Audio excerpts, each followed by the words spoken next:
Olá, seja bem-vindo a esse canal, a essa nossa comunidade virtual. E com esse vídeo nós queremos iniciar uma série de vídeos onde nós vamos nos aprofundar naquilo que é o maior tesouro da nossa fé, os sacramentos. A Igreja Católica tem 7 sacramentos, que estão subdivididos em 3 categorias. Temos os sacramentos da iniciação cristã, ou seja, batismo, confirmação, que é a crisma, e Eucaristia. Temos os sacramentos de cura, que é o sacramento da penitência, que é a confissão, e o sacramento da unção dos enfermos. E os sacramentos de serviço, de estado de vida, que é o matrimônio e a ordem. E já adianto que na sequência, nos próximos vídeos, nós vamos nos deter, nós vamos nos aprofundar naquele que é o maior dos sacramentos, o Santíssimo Sacramento, o sacramento da Eucaristia. Mas antes, vamos definir o que seria um sacramento. Os sacramentos eles são os meios pelos quais o próprio Cristo atualiza em nós os frutos da sua redenção. Ou seja, Cristo nos salvou, mas como que essa salvação, como que os frutos, as graças que ele nos obteve com a redenção, com o mistério pascal, que é a paixão, morte e a ressurreição, como que essas graças, esses frutos chegam até nós? Porque Cristo, Cristo é Deus, é eterno, mas enquanto ele viveu aqui nesta terra, ele viveu em um determinado tempo, em um determinado espaço, Então essa salvação, essa redenção seria só para aqueles que estavam ali naquele mesmo lugar, naquele mesmo momento? Não. Essa salvação, esses frutos são totalmente desprendidos do tempo e do espaço. Então eles chegam até nós. E como eles chegam até nós? Através dos sacramentos, que são meios instituídos, criados pelo próprio Cristo e confiados à sua igreja. Mas como nós vivemos na prática esses sacramentos? Bom, aqui nós chegamos no conceito de liturgia. A liturgia nada mais é que o conjunto de ritos, as orações, os ritos que a igreja utiliza para se celebrar estes sacramentos. Então a liturgia ela se configura como uma espécie de roteiro pelo qual nós celebramos estes sacramentos. Bom, e quando nós falamos dessa celebração dos sacramentos, nós precisamos responder a 4 perguntas básicas. Quem celebra? Como celebra? Onde celebra e quando celebra. E tudo isso você encontra muito bem explicado, bem mais extensamente, no Catecismo da Igreja, a partir do parágrafo 1135, tá? Então, como eu disse, nós vamos nos ater aqui mais, nesse princípio, ao sacramento da Eucaristia. Então, eu vou responder essas perguntas mais ligadas ao sacramento da Eucaristia, mas tudo isso é aplicável aos demais sacramentos. A celebração do sacramento da Eucaristia nada mais é do que a missa. Então, quem celebra? Quem celebra a missa? Você pode talvez me dizer, o padre. Mas não somente. Todos nós celebramos, na verdade. Por quê? Porque todos nós somos sacerdotes, pelo nosso batismo. Pelo nosso batismo, nós recebemos aquilo que nós chamamos de sacerdócio real. O padre, ou o bispo também, os sacerdotes de um modo geral, eles recebem um sacerdócio a mais pelo sacramento da ordem, que aí com o sacramento da ordem eles ganham, o poder de agir in persona Christi, ou seja, na pessoa de Cristo. Então os sacerdotes nada mais fazem do que presidir a celebração, mas nós todos, unidos a eles, todos nós celebramos. Afinal, nós dizemos que a igreja é o corpo místico de Cristo. Cristo é a cabeça e nós somos seus membros. Na pessoa do padre, na verdade, é Cristo quem está celebrando ali. Então, se Cristo, a cabeça da igreja, quem está presidindo aquela celebração na pessoa dos seus ministros, que são os sacerdotes, nós todos, como seus membros, somos chamados a também celebrarmos com ele. Por isso, nós precisamos nos colocarmos na missa com uma postura mais ativa. Provavelmente você já deve ter ouvido a expressão assistir missa, uma expressão ali muito utilizada até hoje, mas que ela tem por principal fundamento o fato de que a missa antes do Concílio Vaticano II, a missa era em latim e aquela coisa toda, e de fato as pessoas iam para a missa e tinham uma atitude mais passiva, de realmente de assistir à missa. Mas hoje não, hoje nós somos convidados a participar mais ativamente, a de fato celebrarmos a missa. Mas como nós podemos celebrar, então, de fato, como que nós podemos celebrar melhor, como que nós participamos, né, dessa celebração? Bom, nós participamos na missa de diversas formas. Alguns são chamados a participar de uma forma mais íntima, mais próxima ali do altar, através dos diversos ministérios, seja como coroinha, acólito, leitor, ministro da comunhão, no coral, né, como músico ali, ou mesmo somente na assembleia, né, participando ali da missa.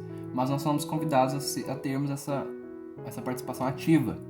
E nós fazemos isso por palavras, quando nós respondemos as orações, né, entramos naqueles diálogos com o sacerdote, quando nós cantamos, né, unidos ao coral, mas em contrapartida nós participamos também muitas vezes com o silêncio, no momento ali das orações, aquelas orações que são orações exclusivas do sacerdote, então nós em silêncio participamos, ou quando nós em silêncio prestamos atenção nas leituras, na homilia, etc.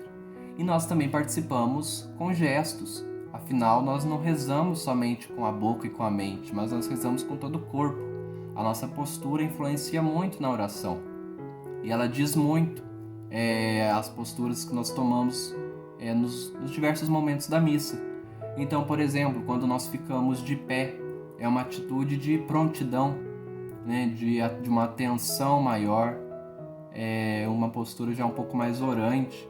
Quando nós nos sentamos para ouvir as leituras, é uma atitude de fato ali de uma espera, né, de nos colocarmos atentos, dispostos ali a aprender. Quando nós nos ajoelhamos, de fato é a postura orante, né, para a oração. Quando nós fazemos a genuflexão, né, quando nós nos ajoelhamos ali com um joelho só, que é uma atitude de adoração, geralmente diante do Santíssimo Sacramento ou diante da cruz na Sexta-feira Santa, e diversos outros gestos que nós fazemos durante a missa, que contribuem muito para a nossa participação, que nos ajudam a celebrar melhor, a celebrar mais, de forma mais ativa mesmo. E toda essa celebração, ela ocorre em um determinado espaço, né, em um determinado lugar. No caso da missa, geralmente, nas igrejas.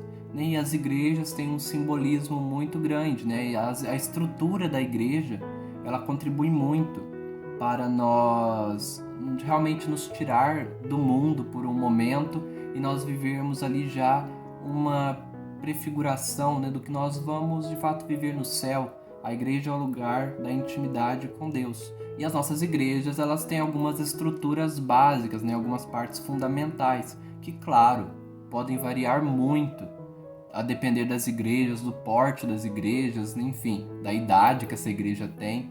Mas tem algumas partes ali que são fundamentais, que são comuns, né, entre as igrejas. Nós temos, por exemplo, a nave. A nave é todo aquele espaço onde se reúne o povo de Deus, onde se reúne a Assembleia. Um lugar muito importante. Afinal, Cristo se faz presente ali também. Cristo disse, né?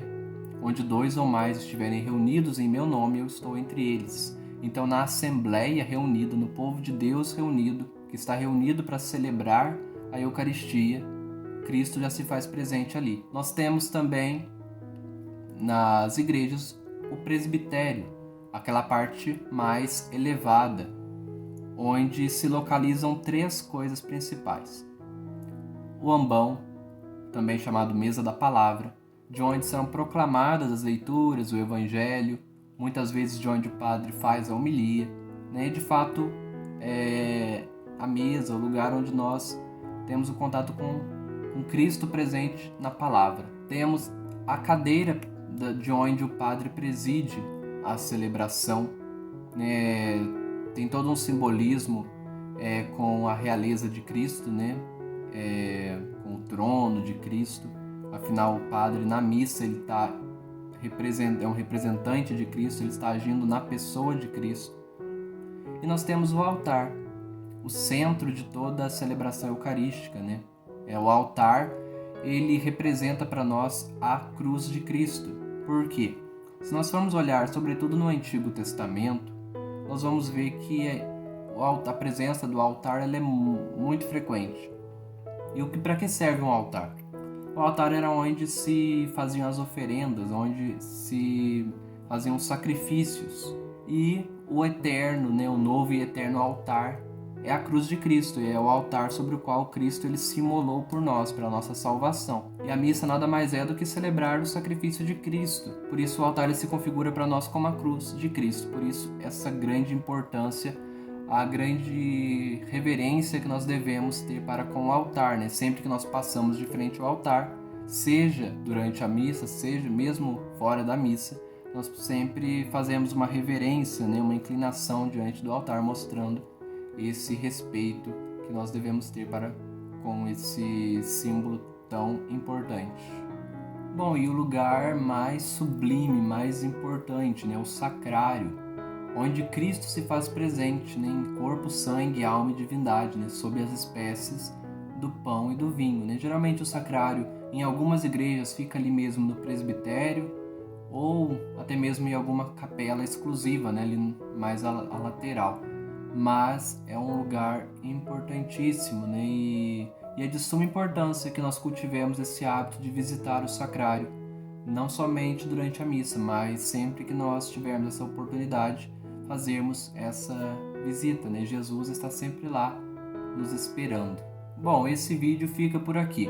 A última pergunta, né? O quando celebrar, vou responder no próximo vídeo para poder aprofundar um pouquinho melhor. Eu espero que você tenha gostado desse vídeo, que tenha te ajudado. Nos vemos então no próximo vídeo.